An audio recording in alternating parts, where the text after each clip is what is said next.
Fortis and Platinum have partnered to make our integration really seamless for you guys. So what we've done is we've created a button right here to access Fortis directly from within Platinum. So you'll see right next to the last visit date, you can just go ahead and click the Fortis button, and it's going to bring up a pop-up window where you've got a couple options. So the first button you'll see is the Launch Fortis button. What this does is this opens up the patient profile directly in Fortis. So you go from the patient's profile within Platinum to their profile in Fortis. Now, one thing to note is we never want you creating patient profiles in Fortis independently. The reason is when you click the Launch Fortis button or you click a regular or care plan payment here, we actually create the profile for you and we sync the two accounts together. This allows us to download your transactions back to the patient's profile automatically. So just make sure that you never create a profile in Fortis as long as you don't want those payments posting back. If you do want them posting back, then just never create them. It's so much easier to just come in here and click the button. So go in here and you can click the Launch Fortis button, and again, it's going to take you from their profile in Platinum directly to their profile in Fortis. Now, from here, you can do all the things you want to do in Fortis. You can add cards or bank accounts on file, run one-time payments, add or edit reoccurrings, look at your reporting, recent transactions, voids, refunds, any of those things you can do within Fortis. And in the rest of the training video, we'll go over that with you. But this just launches the Fortis window so you can see how to access it here. Make sure you close the browser anytime that you need to get back. We don't want to minimize it because we don't want to open up multiple Fortis windows. This just helps prevent errors on your system or different caching problems that computers can sometimes have. So now we're back at this window. Let's say we just want to run a one-time payment. We can come in here and enter a payment amount. Let's say $125. Now you can click regular or care plan payment. A regular payment will run as a standard payment. A care plan payment will run as a care plan payment and post accordingly. So let's say you need to run a care plan payment. Maybe their recurring payment declined and you need to run a one-time payment to apply against their care plan. All you have to do is click the care plan button here. Again, it's going to open up their profile directly in Fortis. We are going to pre-populate the amount for you. So you'll see $125 is automatically pre-populated. All you have to do is select from one of the stored cards on file. If you have one card on file for the patient, that card will appear. If you have more than one, you'll see that you have options for those cards. And what you'll see here is we have payment plan pre-tags for you. Now, you can tag payment plan from anywhere within the Fortis system. So you can just click the Launch Fortis button and run a transaction and tag payment plan, and it will post back as a payment plan payment. But we've created that little button in Platinum so that it takes you right here and it automatically tags it for you. So you don't have to remember to do that each time. And it helps staff just prevent errors and allows you to run your office more efficiently and run things faster. Now, if you didn't have a stored card on file for this patient, it would automatically take you to the Charge New Card screen. Now, from here, all you have to do is swipe the card with the little $15 USB swiper that you bought on Amazon. It'll populate the cardholder name, number, expiration date. CVV is not something that chiropractors need, so don't worry about that.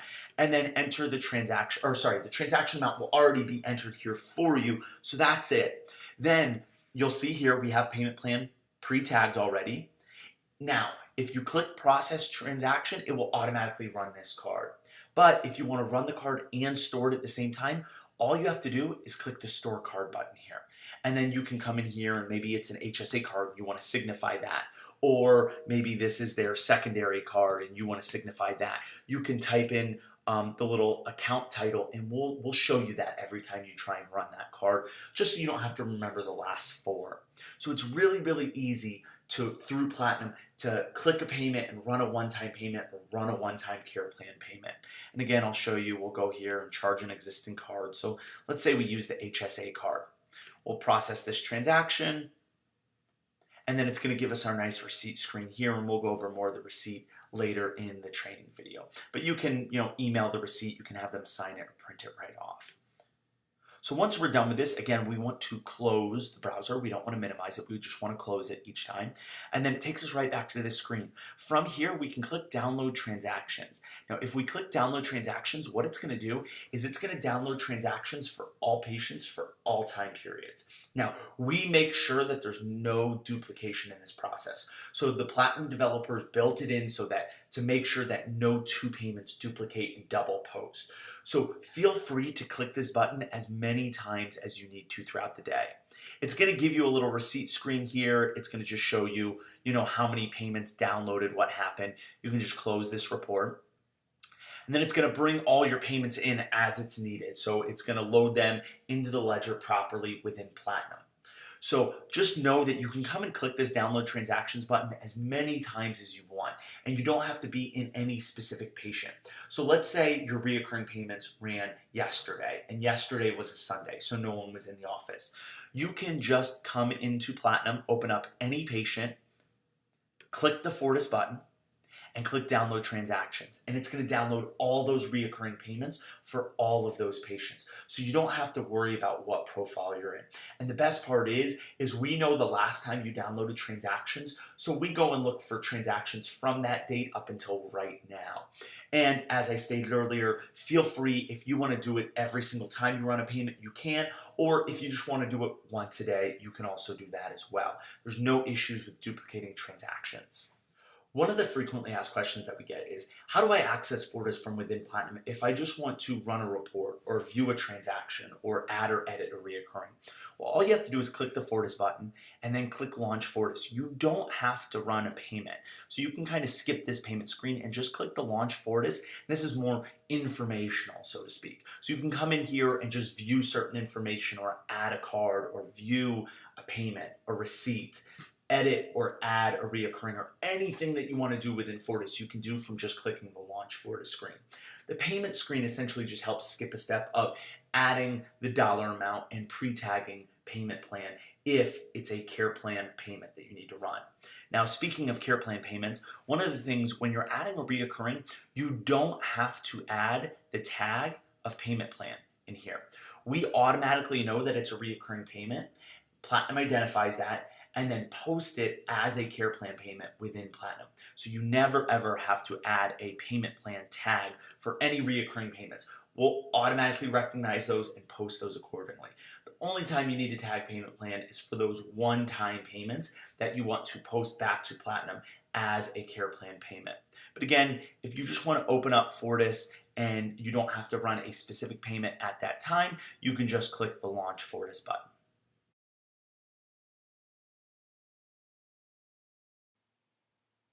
So here we're going to show you how to add credit cards and bank accounts on file, and also how to run one-time payments. So let's say a patient comes in and you just want to swipe the card one time, you don't want to add it on file, you just want to run a transaction, just like you would on a credit card terminal. So all you have to do is click the Charge Card button. We've got it in two locations, right here as well as right here. So you can just go ahead and click that button.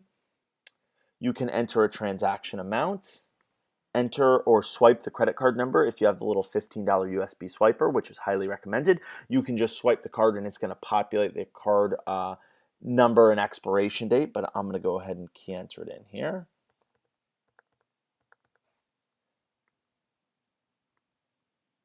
The CVV is not required, so you don't need that.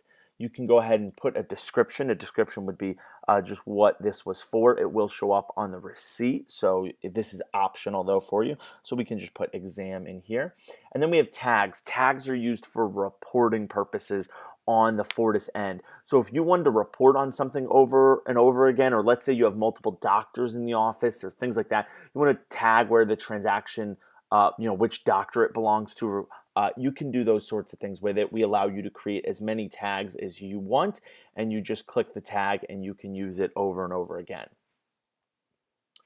You'll notice on the right-hand side, we have the billing information. So we've got the name, address, zip code, and email address already in here. We're pulling this over from the patient profile. If you are using an integrated partner, we're automatically going to pull that information over. Now, address and zip code are not required, but they are useful, and they're useful to have them right. Really, where they're used is chargeback purposes. So if a patient says, I didn't authorize that transaction, having their address and zip code correct, that's tied to the card on file, or that's tied to the card that you're using, is important, but it isn't a required step. So just take note of that. So here we go. We've swiped or key entered in the credit card information. We've got the amount here, and we can go ahead and process this one transaction, and it won't store the account on file. Now, let's say many of you ask, hey, how do I run a transaction and store the card at the same time? So if you wanted to store this card that you're running, you can just click the Save Card button right here.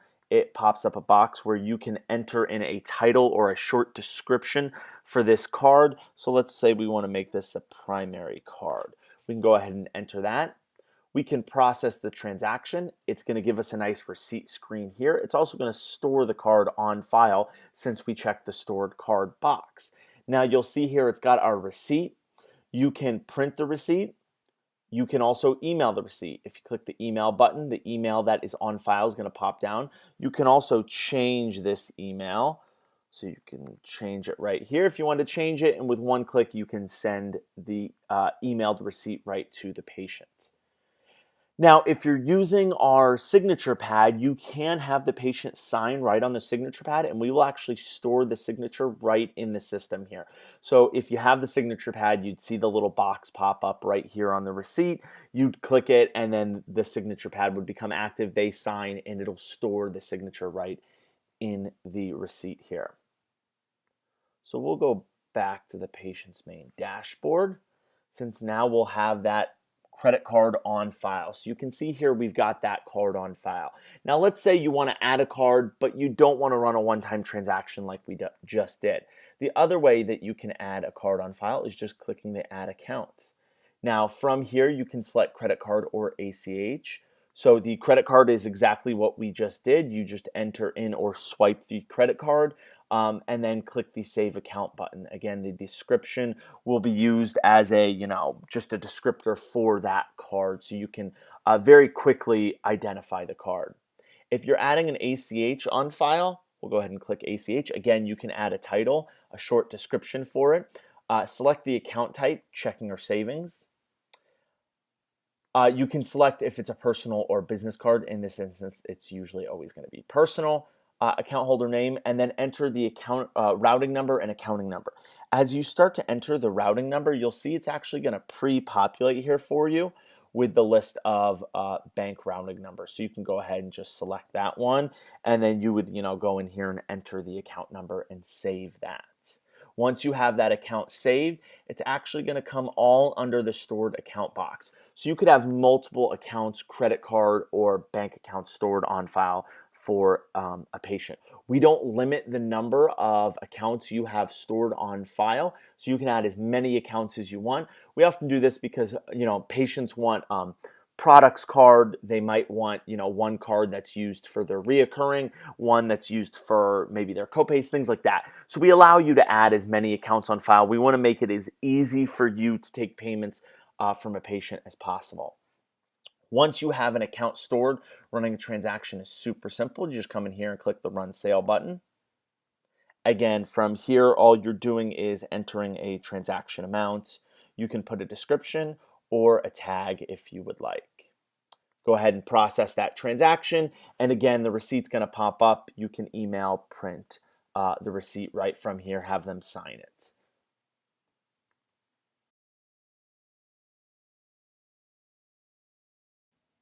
When you're looking for transactions in the system, we've made it really easy to find transactions for a patient. Since everything's built off the patient profile, you can see right here, we've got the 5 most recent transactions for this patient listed right here. If you want to see more than the 5, you can just click the View All button right here. You can also just click the Transactions tab. It's going to take you to the same place, so we'll go ahead and click the View All button. And now we can see all the transactions for this patient. So we do have it listed here, the number of transactions it's going to show per page. So we can widen that to 100 transactions. If there were 100, you would see all of those. But you can now see all the transactions. And what's nice about this is it's almost like a report just for this patient.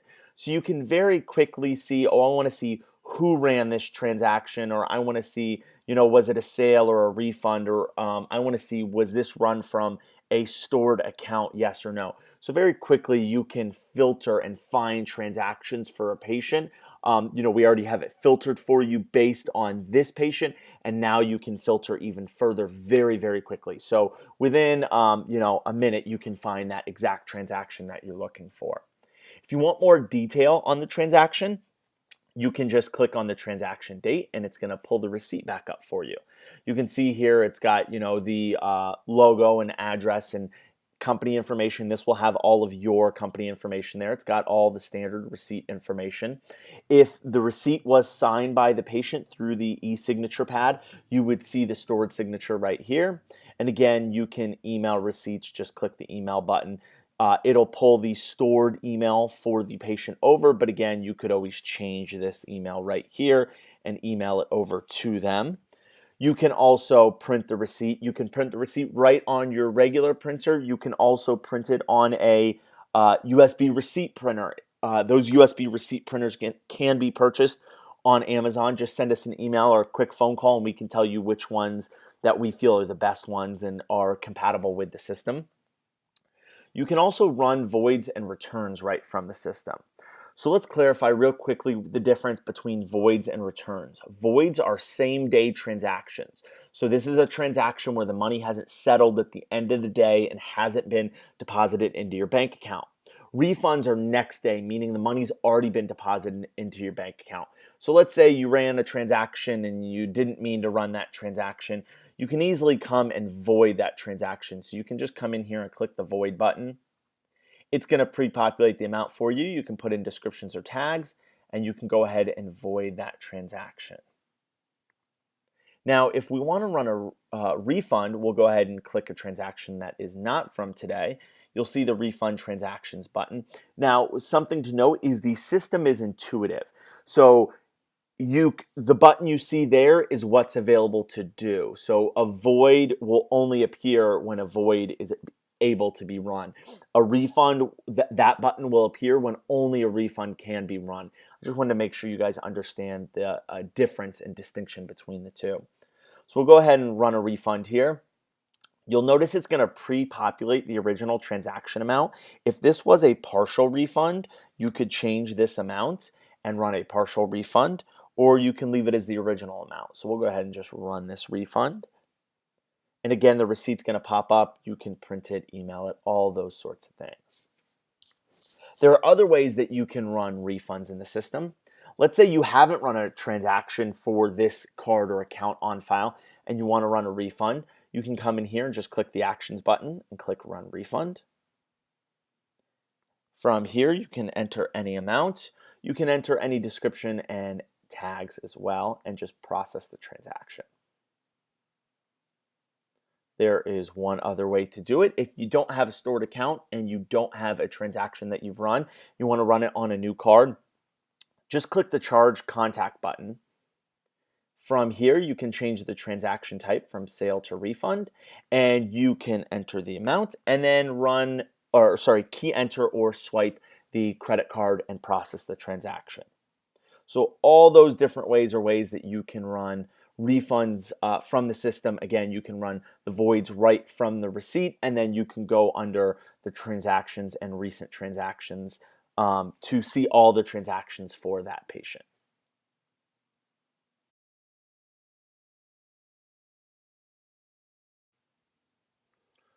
To add a reoccurring, we're just going to go ahead and click the Add Reoccurring button. It's going to take us right into the reoccurring screen. We can put a description in here. So let's call this maybe a 3-month care plan. You can select from the stored accounts on file. We only have one currently, but if you had more than one, you would see those multiple cards drop down. You can enter a description amount, a transaction amount, excuse me. So we'll make this, let's say $500. You can add a tag. So again, tags are reportable, so you can run reports on those tags. Notification days. This would be if you want to notify the patient X number of days prior to the reoccurring transaction running. So if patient said, hey, could you remind me 5 days before, you could put a 5, you could put a 5 in here, and it would send an email to the patient 5 days before the reoccurring went out. If you leave it at 0, it won't notify them at all. You'll see we have 2 payment types, one time and repeating. One time would be if you want to set a payment for some date in the future. This is just, I want to, take it out of my mind, set it for a one-time payment in the future, and then you can forget about it because it'll automatically run. You can do that. Or you can do the repeating. Repeating, we'll go ahead and set the start date. So let's say we want it to run on the 1st of every month. We'll just select the 1st. Again, if you want the 5th, the 15th, the 20th, whenever you want it to run, you can select that date. Process every, typically you're going to do every 1 month because typically you want this running monthly. If you do want it running weekly or a certain number of days, you could select weekly. So let's say you want it running every other Friday. You would just select the start date of Friday and then have it process every 2 weeks, and then it would run every other Friday. In instances where offices have said, hey, I want it to run on the exact day of the 1st and the 15th every month, my recommendation is to set up 2 reoccurrings, one on the 1st, one on the 15th. The system allows you to have as many reoccurrings set up for a patient as you want, so you can go in and set up those multiple reoccurrings, and you can just let them run. Another question that we'll get often is, hey, I want the first 3 payments to be at this price and then the next 3 payments to be at this price. Again, my recommendation would be set up 2 reoccurrings, one at $1 amount, the next at the other dollar amount that you want to run, and you can set the dates up front. So you could set one for the next 3 months and then one for the 3 months after that with different amounts, and those will pick up and run automatically. So once you set those up, there's nothing you need to do there. So again, in this instance, we're going to do a 3-month care plan. It's going to start on the 1st. We're going to process every 1 month. You can set it with no end date. So these would be your wellness plans where a patient's, it's just kind of their lifetime care. So you can set it up with no end date, or you can restrict it. So since this is 3 months, we're going to have it stop after 3 months. We put a total amount due in here. Just kind of validate this with your care plan sheet. Just make sure it matches up. Then we'll go ahead and save this reoccurring. When we save it, it's going to come up with a nice receipt screen here for you.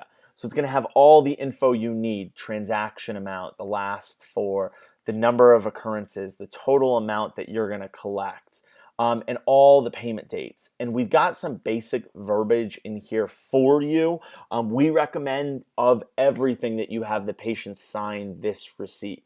One-time receipts, they're really only used for chargeback purposes, that signature. But in this instances, when you're running care plans, a huge revenue for you is those care plans. So let's just make sure we're having these signed, and you can print these right off and have them signed, and we can also change the verbiage in here for you if that's something that you need.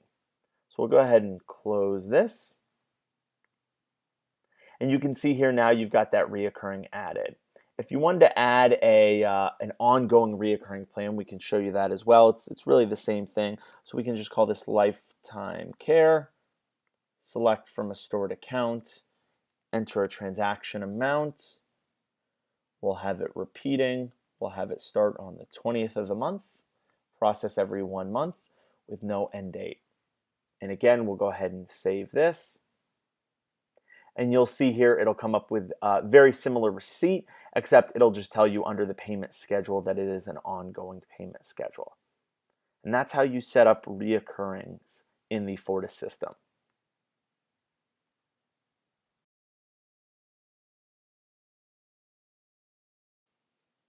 So if we want to view or edit reoccurrings, there's a few different ways we can do that. First, you've got your 5 most recent reoccurrings right here. You have your actions buttons right out to the right of any of those reoccurrings. You can view or edit or delete any of these reoccurrings right from here. There's also a reoccurrings tab for this patient. So we can see all of John Smith's reoccurrings right here. Again, it's got the ones that have ended in red very quickly for you to see, and then all your active ones in green here. So from this screen, you've just got a little bit more info. You can see, the reoccurring info, the original payment schedule, completed transactions. But you can also get in here and view it at further detail. So if you come in here and let's say you want to click the view button on this reoccurring, it's going to give you all this information like the number of payments that are completed. So you can see here 3 out of 4 payments completed. We've collected $1,500 and we have a $500 outstanding balance. So if you are a true cash office and you're using reoccurrings as the balance, you can very quickly with one click, just the view button, you can see the outstanding balance for this patient. You can also print this off at any time that you would like. The other thing you can do is you can edit the reoccurrings, and we'll go back just to the dashboard so you can see me do it from there as well. So you can come in here and edit the reoccurrings, and there's a few different edits that you can do, and we're going to go over those now. There's kind of 2 reoccurrings that we're going to go over. We're going to go over ones that have an end date. So these would be, your 3-4 month care plans, or ongoing ones for your lifetime patients. So this will be ones with an end date. We're going to go ahead and click the edit button. A few things you can edit in here. Very quickly, if you wanted to change the card tied to the reoccurring. So let's say the reoccurring transaction declined and you get, the patient comes in and hands you a new card and you want to change that. You add that card on file. All you have to do is from the drop down here, change the card on file, save it. It will save this new card on file for that reoccurring and you don't have to do any other edits to the reoccurring. So it's really quickly to change the account on file for the reoccurring. The other thing you can change is your tags, your descriptions, your notification days. You can also change the next run date. So next run date means that's the next time the payment is set to be run. So this payment is set to run on the 1st of every month. Let's say the patient comes in and says, hey, I know my payment's due on the 1st, but I get paid on the 9th. Is there any way you could move this month's payment to the 9th that would really help me out? You can change this payment to the 9th, save it. This one payment will run on the 9th. All the future payments will still run on the 1st as expected. So just a very quick, easy way to change this month's payment date for a patient. There's a few other things you can do in here. You can see we have skip and defer a payment. We have a little description in here, but I'll just explain it to you. So skip a payment will actually skip that payment. We are assuming that you are collecting that payment in some other form or fashion. So this would be the instance that the patient walks in and wants to maybe pay with cash for this month's payment. Or for some reason you need to skip this payment because they paid with another card or things like that. You can very easily just come in, skip the payment, and it will skip that one payment. The other option you have is defer a payment. Deferring a payment is skipping a payment, but adding it on to the end. So this is the instance where patient comes in and says, I can't make this month's payment. I want to continue under care. Could we just push off my monthly payments 1 month? I know I still have 4 payments left, but could we just skip this month and add an extra month to the end? That's what the defer a payment button will do. Now, what's great with both of these is you can change the number here. So it's not like you just have to skip 1 payment. You could skip 2 or 3 payments. It's whatever you like. Now, the other thing you need to remember is this is based on what we call the interval, or how often you are processing this. So if you are processing this every 2 weeks, let's say, it will skip a 2-week payment. So it would skip that every other week payment. If it is processing monthly, then it would skip 1 month's payment. If it's daily or whatever interval you have it set up, that's what it's going to skip. So in most instances, you guys are set up at monthly, it will skip that 1 month's payment, or it will defer that 1 month's payment. Next, we're going to show you for ongoing reoccurring plans. So these are your lifetime wellness patients where you set up a reoccurring and it runs in perpetuity. So we'll go ahead and just edit this reoccurring. You come in here, again, same things you can edit. So you can come in here and change the amount for ongoing reoccurring. So you can come in here and change this amount if for some reason maybe it's a family care, lifetime care plan, and one of the kids is going away to college and you have to change the amount. You can also change the descriptions, the stored accounts. You can set an end date so if for some reason this ongoing plan needs to have a set end date, you can set the end date. You can also change the next run date, just like we showed you in the last reoccurring.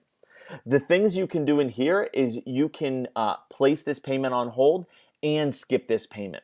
So place on hold is really easy. You're just going to click the place on hold button. When you are ready to take it off hold, this reoccurring will still be sitting here. You click the resume button and it'll pick back up where it left off. The other thing that you can do is skip a payment. Now, where this is useful for your lifetime is maybe for your snowbird type scenario, where someone's going away, or maybe someone's going to Europe for a month, or someone is going back up north for the summer or something like that.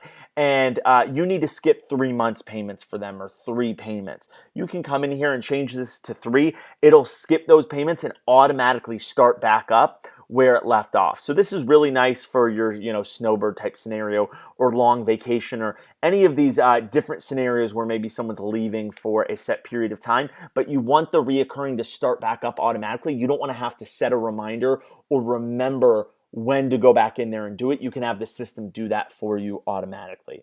So we really make editing the reoccurring really simple, really easy, and really convenient for you to do the things that you need to do so that you can have the system collect your payments automatically, and you don't have to set reminders or cancel reoccurrings and create whole new ones. It's all built to make your office run more efficiently and more smoothly.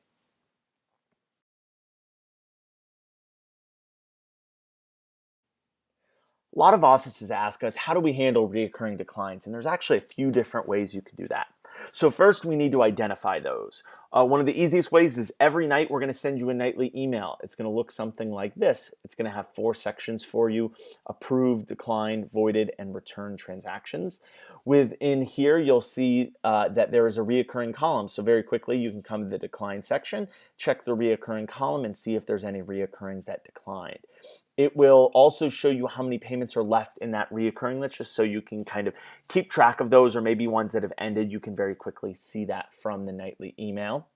The other way you can check it is right from the report section. So if you click reports and just go credit card transactions right here, it's going to bring us within here. We can select the time frame that we want. So we can select, like, let's say this week, or we could even say last week, or this month, let's say. So we can go ahead and select this month, and then under transaction status, we just select declined, and it's going to give us those reoccurring declines. So that's a second easy way that you can find that. So once you have them identified, now you go, okay, what do I do with that? Well, there's 2 really different things that you can do. One, well, I shouldn't say 2. There's a few different things that you can do. 2 different things that you can really do within our system. One, you can just come to the card on file and run a sale for that amount that was declined. So you can try it the next day. Often we'll see, a certain percentage, maybe 20-30% of the transactions will go through the next day. Declines are due to insufficient funds in the person's bank account. So often we'll see, maybe a check gets deposited, and then all of a sudden there's money in that account, and you can run the transaction just manually the next day. The other way is we actually have a whole automated system that will try and collect this for you. So we are automatically going to send an email directly to the patient. It's going to tell them, hey, the following payment processed by Carolina Chiropractic has been declined. Please click here to make this payment online. It's going to take them to a secure screen where they can enter in their credit card information, submit the payment. We'll actually post it right under the recent transactions. We'll even post it back to the patient management system that we're integrated with, if you're using an integrated patient management system. The other thing you can do, or that you'll see here, is that it says there's a little checkbox that says use this card for future reoccurring payments. If the patient checks that box, we will actually add that card on file and automatically update their reoccurring plan for you. The whole point of this is we're trying to automatically collect these payments and reduce the amount of time that you're having to go chase patients for payments. We also know it's an awkward conversation that neither you nor the patient really wants to have. So if you kind of just notify your patients of this, of, hey, if the payment ever gets declined, just, you'll be getting an email notification, and they can just pay right online. When a patient does pay online, we're actually going to send an email back to you at the office notifying you that the patient paid online. So it's very quickly you can see, oh, okay, this patient went ahead and paid online. I can cross them off my list, or however it is that you keep track of those reoccurring declines for that patient.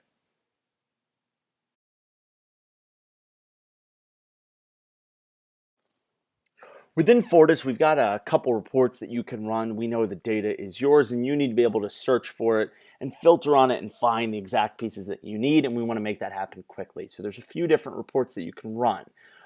First, within the patient's profile, it's very easy. You can just either click on View All Transactions or click the Transactions tab, and it's going to bring up all the transactions for this patient. Again, you can just start filtering by days or any of the fields up here, and it will just start filtering on those for you. If you want to look at transactions at the office level, we're going to click the Reports button, and we'll go to the Transaction Report first. This is going to pull transaction level detail. By default, when you come in here, it's going to have all of today's transactions.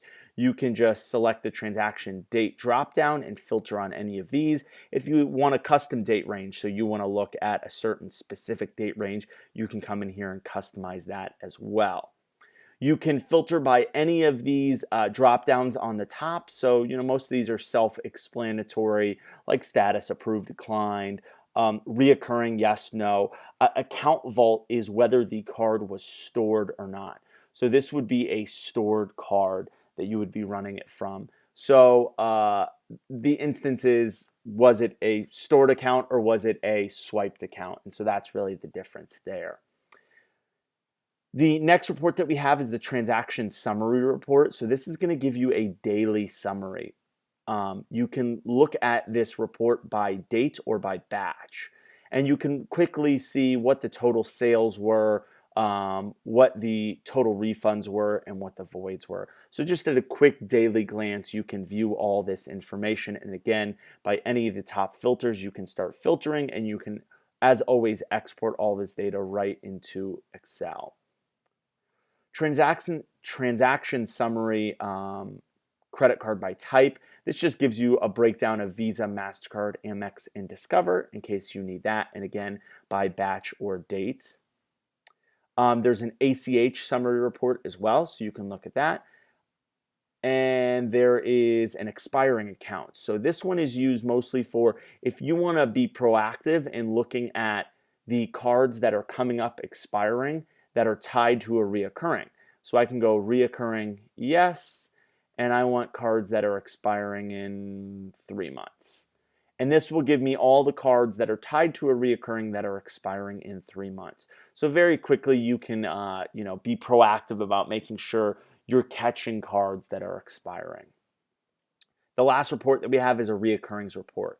In this report, you can pull up any and all reoccurrings, no matter when it was, if it was deleted or canceled or ended. So it's very easy. You can come in here and just start looking by start date, end date, next run date. You can search by contact and all that kind of information. So those are all your reports that you need. Again, as always, just click the reports button and select any of the reports. If you have any questions, please don't hesitate to reach out to us.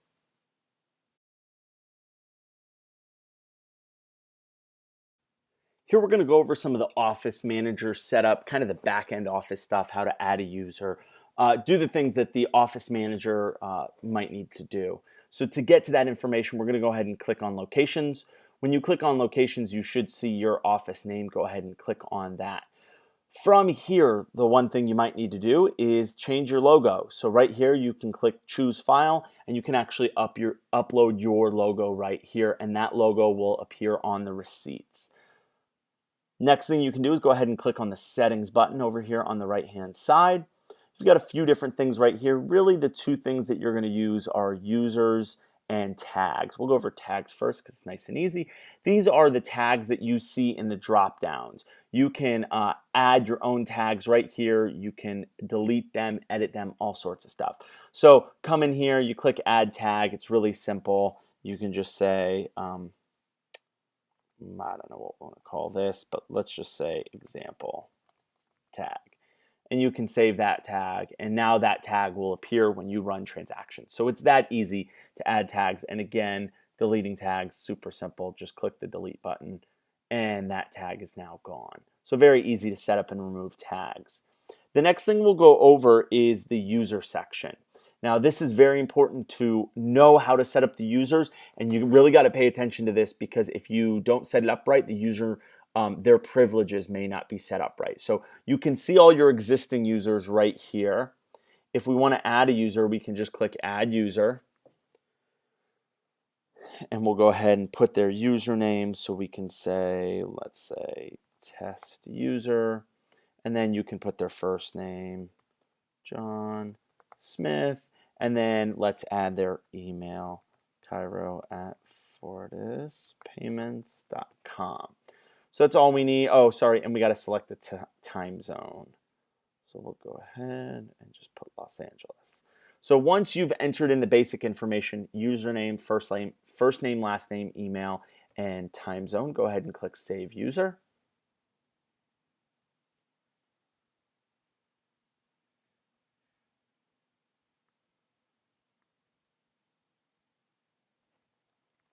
Let me change that test user account. I think that user might be taken. There we go. I had added a user that was already existing. That's why. Okay, so now we will go in, and from here, there's a few things you need to do when you're setting up this user. So first, you need to go set their roles.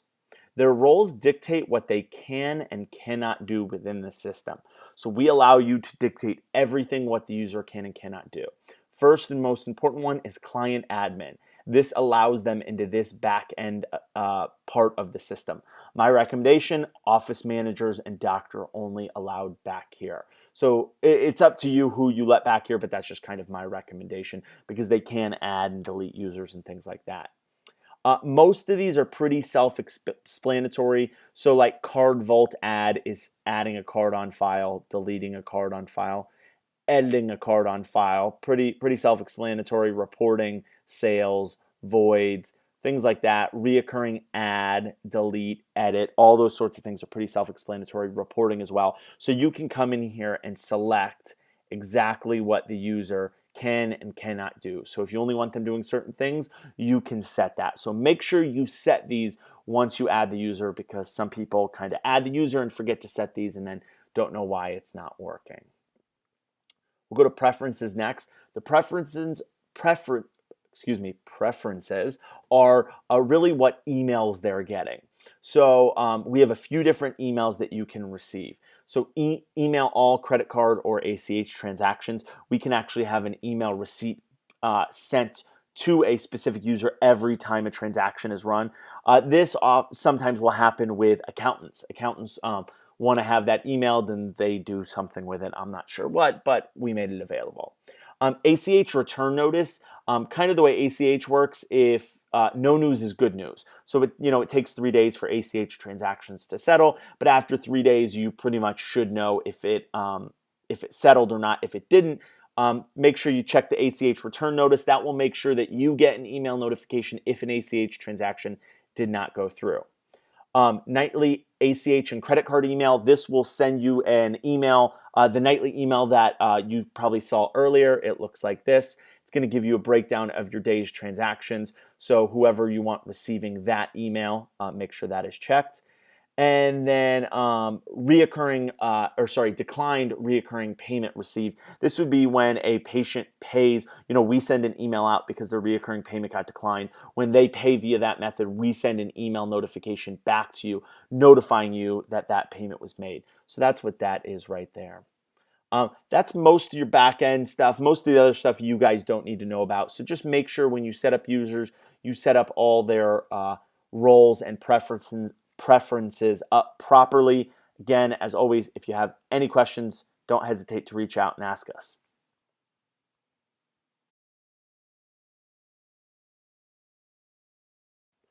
One of the things with Fortis is we want to make sure that you can always get a hold of us. Our customer support, we kind of tout it as the best in the industry, and we really feel that it is. And we want to make sure that you can always get a hold of us. So I just wanted to leave a few phone numbers and emails up here so you know how to get in touch with someone the fastest. Usually the biggest question slash issue, I would call it, is a technical support, or you don't know how to do something, you're having trouble locating how to do something. One of the easiest ways to do that is right from within the system.